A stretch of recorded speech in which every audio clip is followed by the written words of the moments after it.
এগুলা নিয়ে হচ্ছে বেশি বাড়াবাড়ি হয়ে যাচ্ছে, যে একটা কিছু বস্তির পোলাপাইন এগুলা তৈরি করতেছেন। এই অনলাইন প্ল্যাটফর্মে কেউ তো এমনি তো পয়সা আইসা করে না। তোরা আমি চামচা রাখি নাই।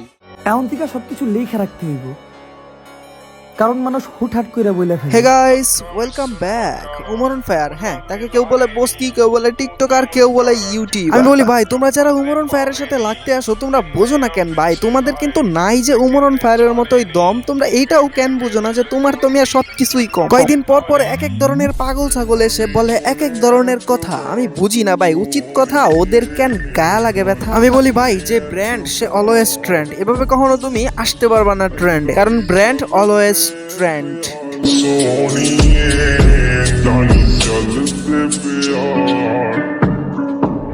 হে গাইস, আসসালামু আলাইকুম। কি অবস্থা তোমাদের, কেমন আছো তোমরা? বরাবরের মতো নতুন আরো একটা ভিডিওতে হাজির হয়ে গেলাম আমরা। তো গাইস, আজকের ভিডিওটা হচ্ছে একটু অন্যরকম লেভেলের ভিডিও। তো আজকের ভিডিওটাতে আমরা উমর অন ফায়ারকে নিয়ে কথা বলবো। শুধু যে ভাই উমর অন ফায়ারকে নিয়ে কথা বলবো এরকম না, যে উমর অন ফায়ারকে অনেক বস্তির টিকটকার বলা মানে অনেক কথাই বলছে।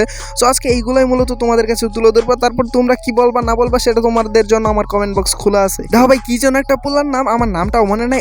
এই পোলাটা, হ্যাঁ এই পোলার হচ্ছে যে উমর অন ফায়ারকে বস্তি বলছে। এখন ভাই কেন যে বস্তি বলছে এটা তো তোমরা জানো। যারা জানো না তারা ভিডিওটা দেখলে বুঝতে পারবে। আর গাইস, তোমাদেরকে একটা কথা বলি, তোমরা অনেকেই কি করো যে কমেন্ট বক্সে আসে, মানে হচ্ছে যে ওই টিকটকারের পাগল ছাগল ভক্তরা কমেন্ট বক্সে আইসা বলে যে ভাই তুই তো দালালি করতেছস, ব্যবসা করতেছস, ভিউজ নিতেছস। উমর অন ফায়ারের সম্পর্কে কথা বলে এখন আমি বলি ভাই, রোস্টিং এ যে গোড়ার ডিম ইনকাম হয় এটা তোমাদেরকে যদি আমি দেখাইতে পারতাম ভালো করে মন খুইলা, বাট ইউটিউবের অ্যালগরিদমে এটা নিষেধ আছে। বাট যারা রোস্টিং করে তারা জানে যে আসলে রোস্টিং এ কেমন ইনকাম। ভাই রোস্টিং এ গোড়ার ডিম ইনকাম, কোনো ইনকামই নাই। আমাদের ইনকামটা শুধুমাত্র যদি আমরা প্রমোশন নিতে পারি তাহলে আমাদের ইনকাম, তাছাড়া আমাদের তেমন কোনো ইনকামই নাই। দেখো ভাই, রোস্টিং কমিউনিটিতে কাজ করে একটা ইউটিউবার আছে, মানে আমার বড় ভাই, সে করছে কি, মানে তার 6 লাখ ভিউজে মাত্র $9 আছে। তোমরা যদি এটার প্রুফ চাও আমি তোমাদেরকে দিতে পারবো। তারপর ওইসব পাগল ছাগলের মতো কথা বলো না যে আমরা কারো পক্ষে নিয়ে ভিউজের আশায় ভিডিও বানাই, মানে ভিউজ থেকে টাকা ইনকামের আশায়। ওই একই তো। সত্যি তোমাদের বিশ্বাস হইতেছে কি হইতেছে না এটা আমি জানি না, বাট তোমরা যদি প্রুফ চাও আমি তোমাদেরকে দিতে পারবো যে হ্যাঁ ভাইয়ের 6 লাখ ভিউজে $9 ইনকাম হয়েছে রোস্টিং কন্টেন্ট ক্রিয়েট করে। আর অন্য কোনো ক্যাটাগরির ভিডিও হলে এটাতে অনায়াসে $200 থেকে $250 পাওয়া যায়। আচ্ছা যাক, বাদ দাও, ভিডিওতে ফিরে আসি।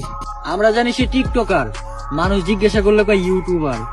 আরে চললি বললি তেলার গল্লি, রোস্টিং করে আর কয়দিন চলবি? আরে ছাড় দিল ভাই, একদম হোগা মেরে দিল। মানে টিকটকার তো ওদের ব্রেন তো সবসময় হাঁটু নিচে থাকে, এটা তো তোমরা খুব ভালো করে জানো। মানে কোনটা টিকটকার কোনটা ইউটিউবার এটার পার্থক্য বোঝে না। আমি ক্লিয়ার করি ভাই, তোমরা অনেকেই উমর অন ফায়ারকে টিকটকার বলো, আবার অনেকেই ইউটিউবার বলো। আমি বলি সে দুইটাই, সে একজন কন্টেন্ট ক্রিয়েটর, আমার কাছে ফেভারিট একটা কন্টেন্ট ক্রিয়েটর। আমি বলি ভাই, এইসব টিকটকারের উদ্দেশ্যে একটা কথা বলতে চাই যে উমর অন ফায়ারের ইউটিউবে যে পরিমাণ সাবস্ক্রাইবার আছে এবং যে পরিমাণ ইউটিউবে ভিউজ হয় তা ভাই ওদের হচ্ছে যে 7 জন্মের কল্পনার বাহিরে। ভাই যারা এই ভিডিওটা দেখতেছো, মানে যারা ওই টিকটকারের ফ্যান ফলোয়ার আছে তাদের কাছে ভাই আমি একটা প্রশ্ন করতেছি, ভাই টিকটকার কাদের বলে আর ইউটিউবার কাদের বলে, এটার পার্থক্য তুমি আমারে বইলো। দেখো ভাই, উমর অন ফায়ার ইউটিউবে যেই ভিডিও আপলোড করে না কেন ওই ভিডিওতে আসে মিলিয়ন মিলিয়ন ভিউজ। এখন হচ্ছে যে তাকে যদি ইউটিউবার না বলি তাহলে কাদেরকে ইউটিউবার বলো? যাদের ভিডিওতে বিলিয়ন বিলিয়ন ভিউজ আছে। তাহলে তবে আমি মনে করি যে মিস্টার বিস্টের ইউটিউবার বলা যাবে না, কারণ মিস্টার বিস্টের ভিডিওতে তো মিলিয়ন মিলিয়ন ভিউজ আছে, বিলিয়ন তো আর আসে না। হাতে গোনা হয়তো দুই একটা ভিডিওতে মিস্টার বিস্টের বিলিয়ন ভিউজ আছে, বাট সবগুলো ভিডিওতে তো আর বিলিয়ন ভিউজ নাই। তাহলে তো মিস্টার বিস্টও কোনো ইউটিউবার না। মানে ভাই আমি বলতেছি না এইসব টিকটকারদের মতে, মানে ভাই এত বড় একটা কন্টেন্ট ক্রিয়েটর যার কিনা 3 মিলিয়ন প্লাস সাবস্ক্রাইবার এবং তার প্রত্যেকটা ভিডিওতে মিলিয়ন প্লাস ভিউজ আসে, এখন তারে নাকি ইউটিউবার বলা যাবে? আরে এখন তাহলে তুমি আমারে বুঝাও যে কেন আমি টিকটকারদেরকে পাগল ছাগল বলি। চালাকি করা ভালো, কিন্তু তার সাথে না। ভাই আসলে ওদেরকে তুমি কি বুঝাবা? সব যুদ্ধে যুদ্ধ করে করা যায় না জয়। ওরা তো ভুলেই গেছে যে বাপের উপরেও বাপ হয়। আসলে ভাই একটা কথা তো থাকি যে আসলে বুঝলে বুঝপাতা, না বুঝলে তেজপাতা, যার 9 হয় না তার 90 হয় না। এখন ওদেরকে আসলে তুমি সারাদিন বইলাও বুঝাইতে পারবে না, তাহলে কি আর ওদেরকে বোঝানো উচিত? আমার মতে ভাই ওরা ওদের মতো থাক এবং দিন শেষে ওরা একটা বিশাল বড় বাস খাক, আমাদের কিচ্ছু আসে যায়। আসলে ভাই কি বলবো, ওদেরকে আসলে বইলা কোনো লাভ নাই। দেখো এত বড় বড় ইউটিউবার, ওদেরকে নাকি ইউটিউবার বলা যাবে না, ওদেরকে নাকি টিকটকার হিসেবে মানতে হবে, মানে টিকটকার বলা লাগবে। ভাই বুঝছো লজিক ওদের কোথায়? বাংলাদেশের টিকটকার ভাই যেখানেই যায় সেখানেই তারা তাদের ফ্যান ফলোয়ার পাওয়া যায় শুধুমাত্র মায়ের দেওয়ার জন্য ওদেরকে। কিন্তু ভাই যদি ইউটিউবারের কথা বলি তাহলে তার বিষয়টা কিন্তু সম্পূর্ণ আলাদা হয়ে যায়, কারণ একটা ইউটিউবার যেখানেই যায় না কেন সেখানেই তার এলাকা হয়ে যায়, মানে সেখানে তার এলাকার থেকেও সম্মান সে বেশি পায়। ভাই যাদের ব্রেন নেই তাদেরকে কি বলবা, বললেও তাদের মাথায় ঢুকবে না। আই হোপ যে তোমাদেরকে যেটা আমি বুঝাতে চাচ্ছি সেটা তোমরা বুঝতে পারছো। এখন তোমরা মন চাইলে কমেন্টে যা খুশি তাই বলতে পারো, আমি কিচ্ছু মনে করবো না। তো ভাই জানি চ্যানেলটা ডাউন, আই হোপ যে ভিউজ আসবে না। তো 2টা স্ট্রাইক পাওয়ার পর খাইছি, আশা করা যায় যে এই ভিডিওতে মনে হয় যে 100 ভিউজ আসবে না। তো তোমরা ওদের ভালো লাগলে লাইক করে দিও, আর গাইস যারা যারা আমার চ্যানেলে নতুন আছো